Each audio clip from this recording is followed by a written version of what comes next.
Hey everyone, my name is Josh Ring, and today I'm going to be going over topic 8, selecting the right firm. So you might be asking yourself, why does it matter that I select the exact right firm to work at?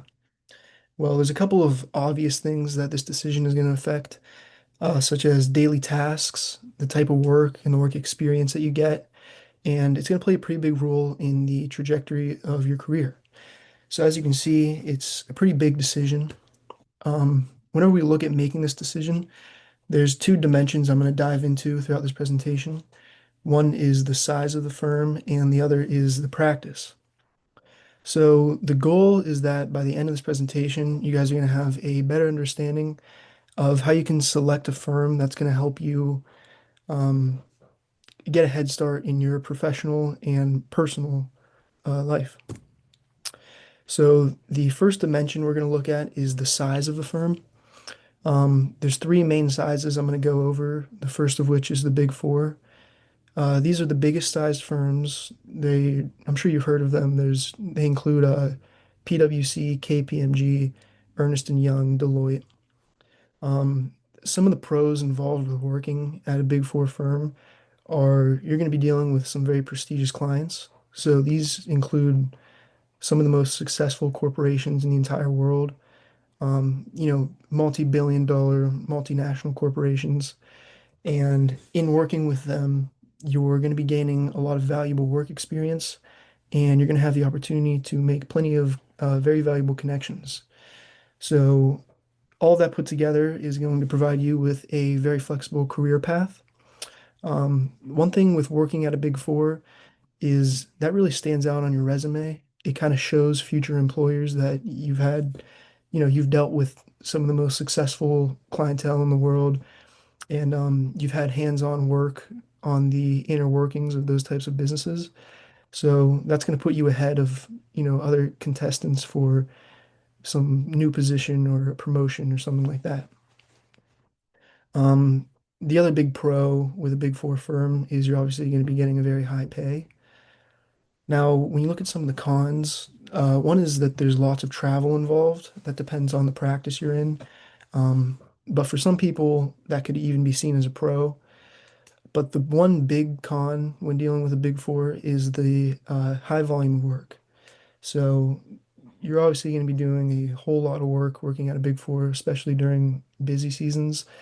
Um, Employees can work 12 or more hours a day, including weekends during the busy seasons, which is obviously not very attractive.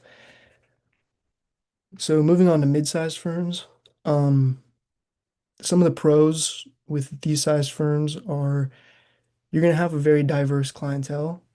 So you're going to kind of get the best of both worlds here.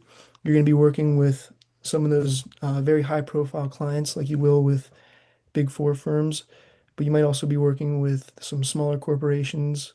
And the benefit of that is that you could work closer with them and build better relationships and get more hands-on work, which could be better for a work experience if that's what you're looking for. You might also have to deal with earlier managerial roles simply because these size firms don't have as many employees, so you might have to fill that role earlier on in your career. And the last thing is you have the opportunity to build a stronger regional network. Um, Typically, when you're working with smaller clientele, they'll be in a similar area to where you are, and that can help your career. Some cons here are you're going to be seeing a little bit lower of a pay than you would at a Big Four firm, and you might have a more limited career advancement opportunity simply because you don't really get that prestige that you do working at a Big Four firm. But also, if you want to work your way up throughout a company, there's just simply not as many positions to fill within a mid-sized firm. So the last size firm we're going to go over here is the small firms. Um, when you're working at a small firm, you're going to have some more diverse work experience and responsibilities earlier on in your career. Um, you're going to be working with typically smaller clients. You're not really going to be seeing those giant corporations that you will with a Big Four firm. But the upside of that is it gives you the opportunity to create more personal relationships with those clients. Small firms typically also have a tighter culture, which may make work more fun. And you may have an opportunity for direct mentorship early on in your career, where higher ranking employees who have more experience can, help you out directly when you're just starting off. So some cons here are obviously you're gonna have the lowest pay out of the three sizes. The career progression might be a little bit more limited for the same reasons as it's limited in the mid-sized firms. You're going to have that narrow client base, so you're not going to really be able to work with those giant multinational corporations and get that very valuable experience. And the last thing is limited technology. These smaller firms don't have as much resources as those bigger firms do, so the technology you're working with might be a little bit outdated. So how do you decide on what size firm fits you best? Well, there's a couple of questions you could ask yourself. You could ask yourself, do I want specific or generalist work experience? Um, Another thing to ask would be, am I okay with sacrificing pay for more hands-on work? And another good one is you could ask, what kind of work-life balance am I currently looking for? So these are going to help you get a better grip on what you're looking for. Um, One thing that's important to remember is that the size firm that you choose is never a life sentence. It's very common for people to switch firms and practices and whatnot. And, that's something you'll likely be doing later on in your career as your personal preferences and what you value changes. So moving on to the dimension of practice, there's two practices I'm going to go over. First one being audit. Um, the core kind of work involved in audit is examining financial statements for accuracy and compliance with GAAP standards. And the second practice is tax, where you'll be planning, preparing, and advising clients on multiple tax matters. So, the two practices where they're mostly different is the day-to-day work. They still provide successful career trajectories. They both provide a path to the CPA if that's something you're looking for. But we're going to go over the day-to-day differences that you'd be seeing in each practice. So first, we're going to look at audit. Um, Working in audit, you're going to deal with a lot of team-based work, working in groups with your peers. There's going to be some heavy client interactions, so you're going to have that opportunity to create those relationships with those clients. Um, there's typically a lot of travel, especially with big four firms. You're going to be traveling to client sites and doing hands-on work like inventory counts and things like that. When it comes to the busy season, it typically revolves around the fiscal year end. And some of the skills that you're going to be developing in this line of work are communication, skepticism, and analytical thinking. So now taking a look at tax, this work is typically more independent. You might be doing some desk work. It's also pretty research intensive.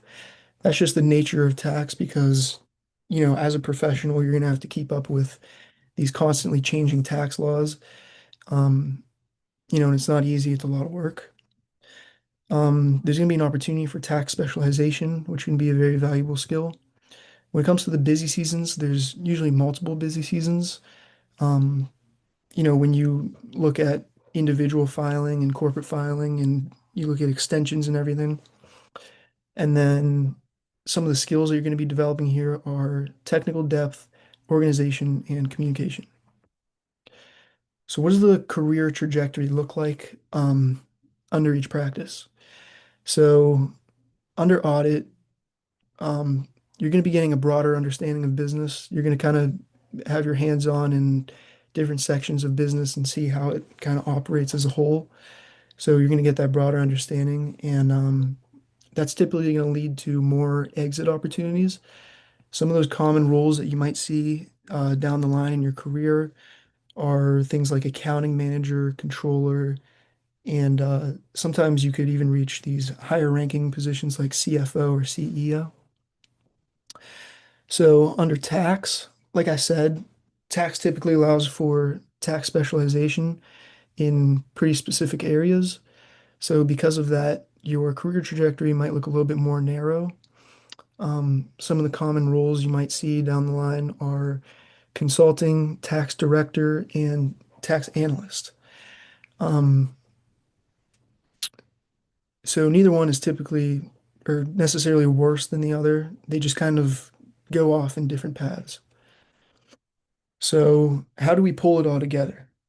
Well, there's a couple of important things to remember. One thing to remember is that both aspects matter greatly. Um, one is not necessarily more important than the other. You have to, um, focus on each and try to make a decision on what fits you best. Another thing to remember is to reflect on your preferences. You pretty much have to assess yourself and kind of ask yourself questions like, am I good at working around deadlines or do I enjoy working on projects? Another good question to ask yourself is, where do I want to be in 10 years? That might help you get an idea of what kind of career path you want to take on. And the last thing that's important to remember is that this decision is absolutely not permanent. While it is a very important decision and it's a big stepping stone in your career, it's extremely common for people to switch firms and switch practices, get different positions. It happens all the time, especially in accounting where no matter what practice you go down, the skills you learn are going to be very versatile and transferable. Um, so there's always going to be opportunities open to you no matter what decision you make. So that's all I have for you. Thank you for listening.